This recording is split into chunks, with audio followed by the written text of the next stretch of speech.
আর এই মুহূর্তে breaking news, বোমাতঙ্ক Delhi বিমানবন্দরে, বারাণসীগামী বিমানে বোমাতঙ্ক। আরো একবার আপনাদের জানিয়ে রাখি, বোমাতঙ্ক দিল্লি বিমানবন্দরে, বারাণসীগামী বিমানে বোমাতঙ্ক। আমাদের সঙ্গে রয়েছেন আমাদের প্রতিনিধি মৈত্রী, আরো বিস্তারিত বলবে। মৈত্রী, কি জানা যাচ্ছে?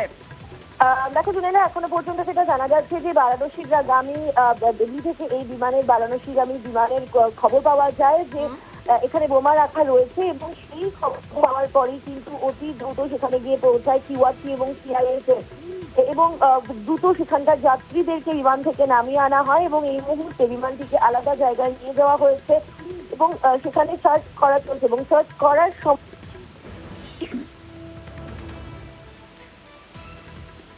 মৈত্রী, আরো একবার পরিষ্কারভাবে জানতে চাইবো, যেমনটা তুমি বলছিলে যে বারাণসীগামী বিমানে বোমাতঙ্ক, এই একটু জানতে চাইবো যে এই বোমাতঙ্কের খবর ছড়ানোর পর রীতিমতো তো যাত্রীরাও তারা উদ্বিগ্নে রয়েছেন, যাত্রীদের কি নামানো হয়েছে সেই বিষয়ে কি জানতে পারছো?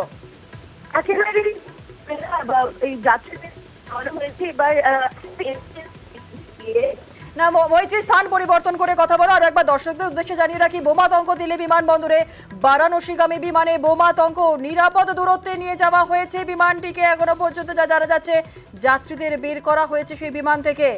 বোমাতঙ্ক দিল্লি বিমানবন্দরে, বারাণসীগামী বিমানে বোমাতঙ্ক। আরো একবার জেনে নেবো, আপডেট নেবো মৈত্রীর কাছ থেকে। মৈত্রী, দেখো জুনেলা, যেমনটা আমি বলছিলাম যে বিমানের ইন্ডিগো একটি বিমান এবং সেই বিমানটি দিল্লি থেকে বারাণসী যাওয়ার কথা ছিল এবং সেখানেই বোমাতঙ্কের খবর আসে এবং তারপরেই যাত্রীদেরকে এমার্জেন্সি এক্সিট দিয়ে নামানো হয়েছে। এই মুহূর্তে সেটিকে আলাদা জায়গায়, বিমানবন্দরের একটি সিকিউরিটির জায়গায় নিয়ে যাওয়া হয়েছে এবং সেখানেই সার্চ চলছে। সেখানে সিআইএসএফ এর কিউআরটি রয়েছে এবং বম্ব স্কোয়াড গিয়ে পৌঁছেছে। তবে এখনো পর্যন্ত আমরা বিমানবন্দর সূত্রে যেটুকু জানতে পারছি যে বিমানের মধ্যে থেকে একটি টিস্যু পেপার পাওয়া গিয়েছে যার মধ্যে লেখা রয়েছে বম্ব বলে লেখা রয়েছে। তবে এখনো বিমানের মধ্যে কিন্তু একেবারে ডিটেইল সার্চের প্রসেস চলছে। আমরা গত কয়েকদিন ধরেই দেখছি যে দিল্লির বিভিন্ন জায়গায় কিন্তু বোমাতঙ্ক এবং বোম রাখার এরকম ধরনের ফোন আসছে। কিছুদিন আগেই কিন্তু নর্থ ব্লকে এরকম ধরনের একটি ফোন এসেছিল যেখানে একেবারে স্বরাষ্ট্র মন্ত্রকের দপ্তরে বোমা রাখা রয়েছে এমন হুমকি আসে।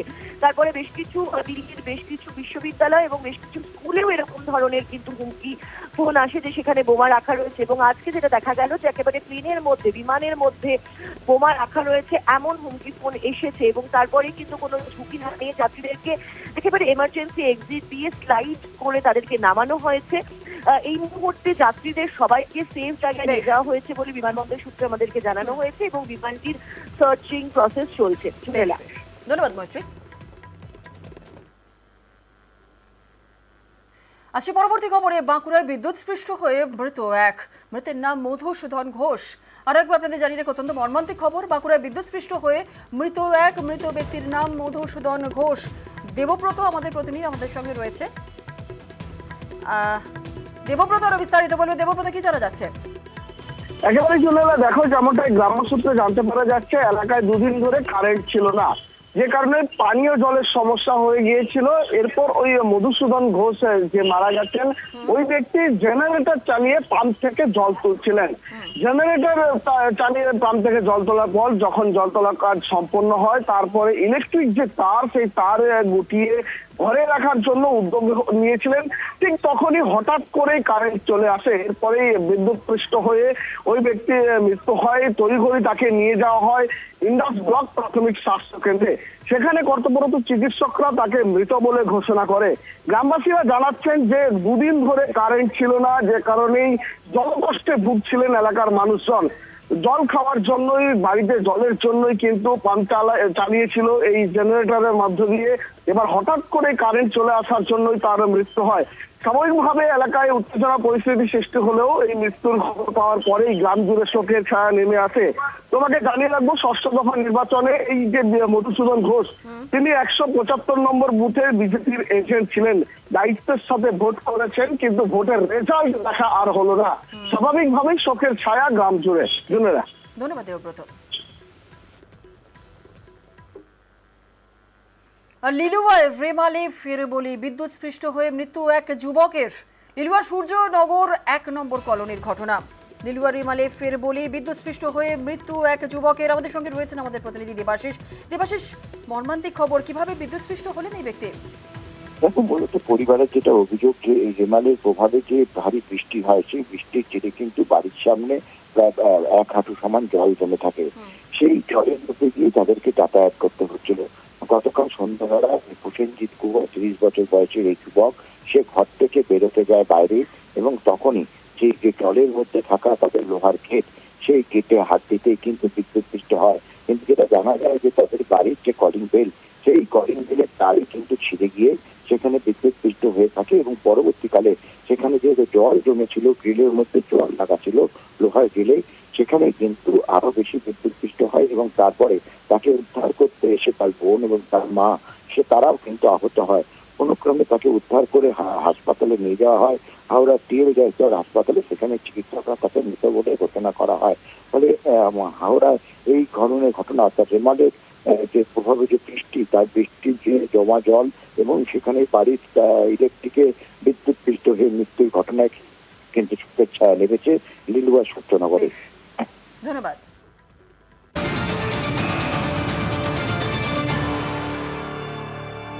আর এই মুহূর্তের ব্রেকিং নিউজ বঙ্গলে। কলকাতা ইডির তল্লাশি, পাটনায় ব্যাংক প্রতারণা তদন্তে ইডির হানা। কলকাতা ইডির তল্লাশি অভিযান চলছে, পাটনায় ব্যাংক প্রতারণা তদন্তে ইডির হানা। আমাদের সঙ্গে রয়েছেন আমাদের প্রতিনিধি রৌনক। রৌনক, কোথায় কোথায় চলছে ইডির তল্লাশি অভিযান, কি জানতে পারছো? দেখো, এখনো পর্যন্ত হোটেল ব্যবসায়ী অভিনন্দন প্রসাদ বর্মা এবং রাহুল বর্মার যে আবাসন, এছাড়াও তাদের গোদরেজ ওয়াটার স্লাইডের যে অফিস এবং আরো একটি রাজারহাটে তাদের আবাসন রয়েছে, মোট 3টি জায়গায় কেন্দ্রীয় ইডি অর্থাৎ এনফোর্সমেন্ট ডিরেক্টরের তরফ থেকে তল্লাশি অভিযান চালানো হচ্ছে। মূলত যেটা জানা যাচ্ছে যে আর্থিক প্রতারণা মামলাকে সামনে রেখে এই অভিযান, এবং বাইরের ইডির আধিকারিকরা এসেছেন, অর্থাৎ পাটনার ইডির আধিকারিকের টিম এসেছে এবং বাংলার ইডির অফিসাররা রয়েছেন, তারা কিন্তু যৌথভাবে এই অভিযান চালাচ্ছে। এবং যেটা জানা যাচ্ছে, এই যে হোটেল ব্যবসায়ী, তাদের একাধিক হোটেল রয়েছে দীঘা, পুরী, দার্জিলিং এবং বিভিন্ন জায়গায় বহু হোটেল রয়েছে, আর্থিক প্রতারণার সঙ্গে যুক্ত রয়েছেন তারা, এমনটাই সামনে উঠে আসছে। এই বিষয়কে সামনে রেখেই পাটনা ইডির অফিসাররা রয়েছেন এই টিমে, তারা যৌথভাবে অভিযান চালাচ্ছে। এবং এই যে প্রতারণা করা হয়েছে, কিভাবে কোথায় টাকা ব্যবহার করা হয়েছে, কত টাকার প্রতারণা, তা কিন্তু এখনো স্পষ্টত সামনে আসছে না। তাদের যে আবাসন রয়েছে, একটি মহিষবাতিতে এবং অন্য একটি নিউ টাউনে, 2টি আবাসনে কিন্তু ইডির টিম গেছে। এছাড়াও তাদের গোদরেজ ওয়াটার স্লাইডে অফিস রয়েছে, সেই অফিসেও কিন্তু হানা দিয়েছে এনফোর্সমেন্ট ডিরেক্টরেট। এখনো কিন্তু অভিযান চলছে। বেশ, ধন্যবাদ রৌনক। শেষ দফা ভোটের আর মাত্র কয়েকটা দিন বাকি আছে, আর সেই ভোটের আগেই আক্রান্ত হলো সিপিআইএম। যাদবপুরে আক্রান্ত সিপিআইএম এক কর্মী। তৃণমূলের বিরুদ্ধে হামলার অভিযোগ সিপিআইএম এর। গাঙ্গুলি বাগানের 101 নম্বর ওয়ার্ডের ঘটনা। 101 নম্বর ওয়ার্ডে সিপিআইএম কর্মীকে মারধরের অভিযোগ ওঠে। শেষ দফা ভোটের আগে আক্রান্ত সিপিআইএম, যাদবপুরে আক্রান্ত সিপিআইএম কর্মী। আর সেই আক্রান্ত কর্মীকে দেখতে যান যাদবপুরে সিপিআইএম প্রার্থী সৃজন ভট্টাচার্য। আপনার এলাকায় ঘটনা ঘটেছে ওসি সাহেব, আপনার এলাকায় ঘটনা ঘটেছে, আপনি দেখতে পারবেন না? আমি কমপ্লেন জমা দিচ্ছি, আমি আপনাকে ফোন করে বলছি CPIM candidate, I am the CPIM candidate, আমি আপনাকে বলছি, আপনি কেন করবেন না? আপনি কি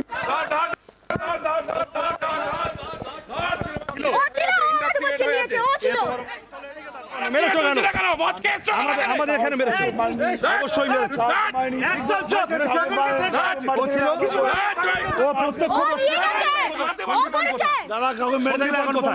সন্দীপন কোথায়? ওর সাথে কাউকে মারামারি, নামটা বলো তুমি আমাদের লোকেদের। আমি তোমার হাত ধরে আছি, কিচ্ছু করছি না। হ্যালো ওসি সাহেব, যে কালপিটদের সম্পর্কে অভিযোগ, তাদের একজনকে এই মুহূর্তে আমি ইনটক্সিকেটেড অবস্থায় বাঘাযতীন স্টেট হাসপাতালের কম্পাউন্ডে ধরে আছি। আমাদের লোকেরা আছে, মিডিয়া আছে, আপনি এক্ষুনি পুলিশ পাঠান। আমি এখানে না, বাঘাযতীন স্টেট হসপিটাল। আমাদের সঙ্গে রয়েছেন আমাদের প্রতিনিধি উজ্জ্বল। উজ্জ্বলের থেকে আরো একটুখানি বিস্তারিত জানতে চাইবো। উজ্জ্বল, আমরা যে ছবি দেখতে পাচ্ছি, সৃজন ভট্টাচার্য যাদবপুরে সিপিআইএম প্রার্থী এক ব্যক্তির হাত ধরে রয়েছেন, এবং ঠিক মূল ঘটনাটা ঠিক কি ঘটেছিল? দেখো, আজকে যে বিষয়ে যে কালকে রাত 10টা সাড়ে 10টা নাগাদ সেখানে দাঁড়িয়ে একদিন বুথে বসা যাবে না বা এরকম যে প্রচার চলছে, সেই প্রচারে আটকানোর চেষ্টার অভিযোগ, এরকম দীর্ঘদিন ধরেই সেই অভিযোগ আসছিল। গতকালকে সেই ব্যক্তিকেও কিন্তু একই রকম ভাবে হুমকি দেওয়া হয় বলে সিপিএম এর অভিযোগ, এবং তারপরেই ওই এলাকার মানুষের সঙ্গে বেশ কয়েকজন দুষ্কৃতী তারা আক্রমণ করে সেখানকার মানুষদেরকে, ফলত সেই নিয়ে একটা গন্ডগোল এবং আহত হন। পরবর্তী সময় তাকে বাঘাড়ি স্টেট জেনারেল হাসপাতালে নিয়ে যাওয়া হয় এবং তাকে চিকিৎসার জন্য নিয়ে যাওয়া হয়, এবং পরবর্তী সময় প্রার্থী সৃজন ভট্টাচার্য সেও কিন্তু এলাকায় পৌঁছে যায়। দীর্ঘদিন ধরে কিন্তু সিপিএম এর তরফ থেকে অভিযোগ করা হচ্ছে যে ওই এলাকায় বেশ কিছুদিন ধরেই কিন্তু যে ভাবে সন্ত্রাস ছড়ানোর অভিযোগ তারা করছেন, সেই সন্ত্রাস ছড়ানোর চেষ্টা করা হচ্ছে বলে অভিযোগ করছেন, এবং প্রশাসনকে এই বিষয়ে অভিযোগও করা হয়েছে। কিন্তু প্রশাসনের তরফ থেকে সঠিক কোনো পদক্ষেপ করা হচ্ছে না বলে সিপিএম এর অভিযোগ। তার কারণ ওই যে এলাকায় এর আগেও কিন্তু পোস্টার ছেড়া নিয়ে কিন্তু ওখানে গন্ডগোল হয়েছিল। কিন্তু এই সব বিষয়গুলো বুঝিয়ে কিন্তু ইতিমধ্যেই সিপিএম আসছে, এবং এর মধ্যেই কিন্তু তারা বিক্ষোভ প্রদর্শন করার সিদ্ধান্ত নিয়েছে। কারণ ওই জায়গাগুলি যে কর্মীরা রয়েছে সেই কর্মীরা কিন্তু লাগাতার আক্রমণ হচ্ছে বলে কিন্তু সিপিএম এর অভিযোগ। একেবারে উজ্জ্বল, আমাদের সঙ্গে থাকো। আর একটা ছবিও আপনাদের দেখাবো। এক ব্যক্তি, সেই ব্যক্তি রীতিমতো বচসা করছেন। হাসপাতালের ভেতরেই এই বচসা পর্ব চলছে, আমরা যা দেখতে পাচ্ছি।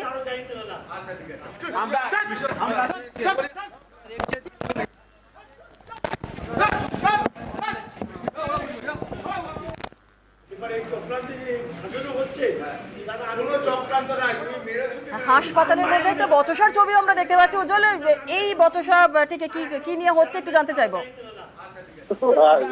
অভিযোগ শুধুমাত্র যে এলাকায়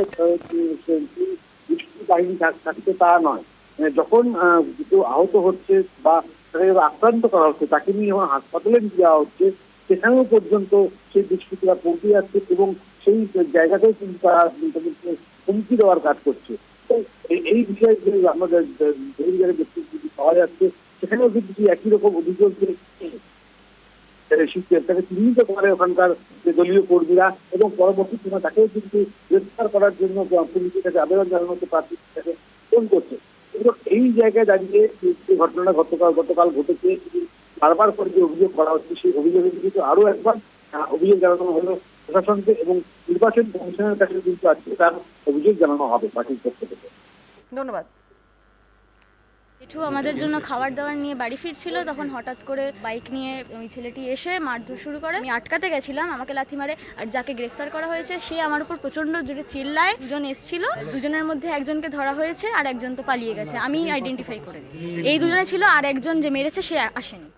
তৃণমূল কংগ্রেস ভয় পেয়েছে। ভদ্রলোক নিজের বাড়ির সামনে দাঁড়িয়েছিলেন, কিছু গুন্ডা আসে, তাকে বলে সিপিএম এর হয়ে বুথে বসা যাবে না। এলোপাথাড়ি, কিল, চড়, ঘুষি এবং বিভিন্ন জায়গায় চোট আছে। একজন 72 বছর বয়সী ভদ্রমহিলা এবং একজন 15 বছর বয়সী কিশোরী, তারা এগিয়ে আসেন, তাদেরও চোট হয়, তাদের ওপরও চড়াও হয় এই ক্রিমিনাল। তারপরে তারা বাইকে করে পালিয়ে যায় বাঘাযতীন হসপিটালে। তারপরে আমি এই কর্মী তাকে ভর্তি করতে আসি, দুটি সন্দেহজনক ছেলে আসে এখানে, তাদেরকে এই ভিকটিমরা, সেই মেয়েটি আইডেন্টিফাই করে যে এরা ওই গুন্ডামির মধ্যে ছিল, এবং আমাদের কর্মীরা তাদের একজনকে ধরে নেয়। মাঝখানে এককে তৃণমূল নেতা কেওস তৈরি করতে যায়, তারপরে তাদের লোকেরাই তাদেরকে নিয়ে ভেগে যায়। এই সন্দীপনকে অ্যারেস্ট করতে হবে, না হলে বড় আন্দোলনের দিকে আমরা যাব। সৌগত রায়ের ব্যানার ছেড়ার অভিযোগ, বেলঘড়িয়ার বাটার মোড়ের ঘটনা। আরো একবার আপনাদের জানিয়ে রাখি, সৌগত রায়ের ব্যানার ছেড়ার অভিযোগ, বেলঘড়িয়ার বাটার মোড়ের ঘটনা। ঠিক কাদের বিরুদ্ধে এই অভিযোগ উঠছে, পুরো বিষয়টি নিয়ে আপডেট নেব। কি ঘটনা, আমাদের সঙ্গে রয়েছেন আমাদের প্রতিনিধি সুবীর। কি জানা যাচ্ছে? দেখো, কামারহাটি পৌরসভার 21 নম্বর ওয়ার্ড বেলঘড়িয়া বাটারমোড় এলাকা, সেখানে থেকে অভিযোগ উঠছে যে রাতের অন্ধকারে কামারহাটি যিনি মন্ডল সভাপতি রয়েছেন সুদীপ্ত রায়, তিনি একজন মহিলাকে সঙ্গে করে নিয়ে সৌগত রায় তৃণমূল প্রার্থী দমদম লোকসভা কেন্দ্রে তার পোস্টার ব্যানার একদম ছিঁড়ে ফেলছেন, এবং ছিঁড়ে সেটাকে কিন্তু রাস্তার ধারে ছুঁড়ে ফেলে তিনি চলে যাচ্ছেন। এমনটাই কিন্তু সিসিটিভি ফুটেজে ধরা পড়েছে, এবং সেই সিসিটিভি ফুটেজ আমাদের হাতে এসছে, এবং সেখানে পরিষ্কার দেখা যাচ্ছে যে তিনি যাচ্ছেন এবং গিয়ে সেই ফ্লেক্স ব্যানার ছিঁড়ছেন, ছিঁড়ে কিন্তু সেই ফ্লেক্স ব্যানার রাস্তা ধারে ফেলে দিয়ে চলে যাচ্ছেন।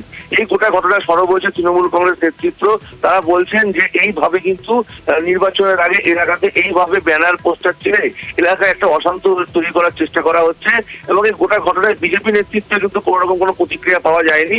এই যে অভিযুক্ত যিনি রয়েছেন, এই বিজেপি যিনি নেতা, তারও কিন্তু কোনো প্রতিক্রিয়া পাওয়া যায়। তার সাথে আমরা যোগাযোগ করার চেষ্টা করেছিলাম, তার বাড়িতে পর্যন্ত আমরা গিয়েছিলাম, কিন্তু তার বাড়ি তালাবন্ধ রয়েছে, এবং এই গোটা ঘটনায় কিন্তু বিজেপি হুমকির কোনো প্রতিক্রিয়া পাওয়া যায়নি, কিন্তু গোটা ঘটনায় সরব হয়েছে কামারহাটি তৃণমূল নেতৃত্ব এবং তারা এই ঘটনায় বিজেপি নেতার নামে কিন্তু নির্বাচন কমিশনের কাছে তারা কিন্তু অভিযোগ জানিয়েছে। বেশ, ধন্যবাদ। আর এই মুহূর্তে ব্রেকিং নিউজ, হাওড়া মেন লাইনে লাইনচ্যুত লোকাল ট্রেন। আরো একবার আপনাদের জানিয়ে রাখি, হাওড়া মেন লাইনে লাইনচ্যুত হলো local train. Down Sheoraphuli local লাইনচ্যুত। হাওড়া মেন লাইনে লাইনচ্যুত লোকাল ট্রেন। আমাদের সঙ্গে রয়েছেন আমাদের প্রতিনিধি দেবাশিস চক্রবর্তী। দেবাশিস, কি জানা যাচ্ছে? দেখুন, মূলত যেটা জানা যায় যে 7:30 থেকে 8:45 মধ্যে শেওড়াফুলি ডাউন শেওড়াফুলি লোকাল যেটি লিলুয়া স্টেশন ছেড়ে দিকে যাচ্ছিল, সেই সময় বাউনগাছি কাটশেডের আগে একটি বগি, সামনের যে বগি, সেই বগি কিন্তু লাইনচ্যুত হয়। শুধুমাত্র লাইনচ্যুত হওয়ার ঘটনা নয়, লাইনচ্যুত হয়ে পার্শ্ববর্তী যে লাইন, সেই লাইনের কাছাকাছি চলে যায় সেই ট্রেনটি। ঠিক তার উল্টো দিক থেকেই আসছিল আরো একটি লোকাল। সেই লোকালে কিন্তু বড়সড় দুর্ঘটনা ঘটে যাওয়ার একটা আশঙ্কা ছিল। তবে লোকালের যে চালক, সে কিন্তু প্রথমে বুঝতে পারে যে সামনের যে ট্রেন, সেই ট্রেনটি লাইনচ্যুত হয়েছে। সঙ্গে সঙ্গে সে তার ট্রেন দাঁড় করিয়ে দেয়, ফলে যার জেরে বলা যেতে পারে কয়েকশো যাত্রীর প্রাণে বাঁচে। তবে ইতিমধ্যেই এই লাইনচ্যুত ট্রেনটিকে সরানোর কাজ শুরু করেছে রেলের তরফ থেকে। রেলের ইঞ্জিনিয়াররা, কর্মীরা সেখানে পৌঁছেছে। তবে এই দুর্ঘটনার জেরে কিন্তু রেল চলাচলে কিন্তু সমস্যা হয়েছে। অর্থাৎ পূর্ব রেলের যে হাওড়ার দিকে আসা ট্রেন, যে ডাউন লাইন, সেই লাইনে কিন্তু যথেষ্ট সমস্যা রয়েছে। তবে রেলের তরফ থেকে জানানো হচ্ছে যে একাধিক ট্রেন, যেহেতু অফিস টাইম রয়েছে, একাধিক ট্রেন আসার কথা ডাউন দিকে, সেই কারণে সেই ট্রেনগুলিকে একটি লাইন দিয়ে পারাপারের চেষ্টা চালাচ্ছে। তবে এই পরিস্থিতি সামাল দিতে আরো বেশ কয়েক ঘন্টা সময় লাগবে বলে পূর্ব রেলের তরফ থেকে জানানো হয়েছে। বেশ, ধন্যবাদ।